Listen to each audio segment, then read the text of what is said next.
Aloha. Ya, pertandingan terakhir di UCL dan Liverpool akhirnya bisa memutuskan rekor unbeaten-nya Napoli di Anfield. Ya, Liverpool ini setelah menghentikan City di Liga, ternyata mereka juga bisa menghentikan Napoli dan Liverpool ternyata memang cuman bisa kuatnya lawan tim yang benar-benar top ya, tapi begitu lawan tim rank 20 ke bawah yang degradasi, nothing. Dan kalau dari pemain yang diturunkan, dua-duanya bisa dibilang menurunkan hampir full tim 100%. Ada beberapa pemain cadangan yang dimainkan, tapi secara garis besar permainan di babak pertama Liverpool dan Napoli sangat amat membosankan. Tidak ada satupun yang bisa dinikmati di babak pertama. Keduanya mainnya imbang banget, bahkan sampai ball possession juga 50-50. Dari create chances dua-duanya pun jarang yang dapat peluang emas. Jadi ya cenderung membosankan dan dua-duanya sama-sama bermain terbuka sebenarnya, tapi ya sering sekali end passingnya dari kedua tim ini putus di tengah jalan sehingga nggak bisa membuat peluang yang berarti dan nggak merepotkan juga. Half time masuk di babak kedua. Lebih menarik sedikit di babak kedua karena Napoli lebih keluar menyerang sedikit ketimbang Liverpool karena mereka ingin terus melanjutkan tren positifnya dan beberapa peluang didapat. Tapi sayangnya si Kvaratskhelia ini ya egoisnya minta ampun ya. Ini pemain banyak yang puja-puji berkat dribblenya yang luar biasa, lincahnya segala macam, tapi ini pemain gak layak gue bilang untuk dipuji. Dia egoisnya minta ampun. Banyak sekali peluang yang dia bisa passing ke temennya ke sisi kanan atau sisi kiri, mulai dari babak pertama sampai babak kedua sebelum dia diganti. Dia ambil semua peluang itu sendiri, tendangannya melambung, melenceng semua. Kalau dia passing ke temennya, itu bisa peluangnya lebih berbahaya. Tapi ini anak egoisnya minta ampun. Namanya juga anak muda, ya kita lihat seperti apa. Tapi kalau menurut gue ini anak, kalau di pertandingan yang menentukan lawan tim-tim besar, gak bisa show off. Terbukti dia berusaha membuktikan dirinya untuk bisa memberikan nilai tambah, tapi nothing. Dan mau bilang dia di pertandingan ini jelek, Osimhen gak dapat supply sama sekali di pertandingan ini.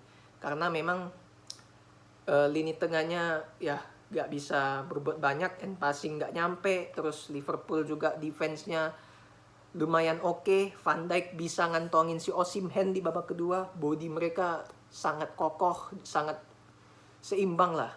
Jadi ada lawan yang seimbang. Dan Liverpool di babak kedua ya lebih efektif dapat peluang. Mereka bisa cetak gol walaupun 2 golnya lewat corner. Dan di sinilah terbukti kembali lagi Nunes bahwa kekuatannya itu ada di bola atas. Ini orang dijadikan tower di depan, udah that's it. Gak usah diharapin lu suruh dia main, kasih dia bola terupas, dia finishing pakai kaki, itu gak bisa bos. Ini orang dia cuma bisa bola atas dan berkontribusi dari golnya si Salah. Berkat headingnya dia, Meret kaget, 2 gol kaget dia, langsung disambar sama si Salah dan dia cetak gol di penghujung injury time. Dan Napoli sempat unggul lewat gol siapa itu, tapi dicek VAR lumayan lama dan akhirnya cuman seperempat kepala dicek VAR lebih maju, akhirnya dianulir. Dan kalau bisa dibilang pertandingan ini sebenarnya layak seri, tapi karena memang Liverpool is Liverpool, mereka punya insting killer di depan. Hanya butuh 1/3 peluang untuk bisa mengonversi itu menjadi gol sehingga mereka bisa menang di Anfield. Dan semoga Liverpool ini ya jangan cuma bisa bangkitnya lawan tim besar, tapi di Liga juga harus bisa konsisten. Karena gue pengen lihat Liverpool, walaupun gue bukan fansnya, itu bisa tetap bersaing dengan tim-tim kompetitor lainnya di Liga. Di pertandingan lain gak kalah serunya, Spurs akhirnya tetap lolos ke UCL dan mereka jadi juara grup. Mereka di babak pertama jelas mereka dikurung terus sama Marseille ya. Spurs ini taunya bertahan aja di babak pertama. Akhirnya jebol juga di penghujung babak pertama lewat corner kick. Gak ada Conte karena dia udah diusir di pertandingan sebelumnya, kena red card. Sehingga masuk babak kedua baru mereka keluar menyerang. Karena mereka tahu tertinggal, melihat tim di grup ini empat-empatnya semua berpeluang buat lolos, gak ada yang satupun yang bisa secure otomatis lolos, sampai di detik terakhir baru bisa ditentukan. Akhirnya Harry Kane dapat banyak sekali peluang, 3 kali di kotak penalti tapi gak bisa nyetak gol. Begitu dia nyetak gol malah dianulir offside. Ya, ini yang menjadi kekhawatiran gue, kalau bentar lagi ada Piala Dunia, Harry Kane ketajamannya udah mulai menurun, gak ada yang bisa melapisi dia. Dan kelihatan sentuhan dia itu udah mulai memudar ya. Dan Son juga di babak pertama awal udah diganti, nggak tahu kenapa, mungkin cedera, gua nggak ngikutin seluruhnya.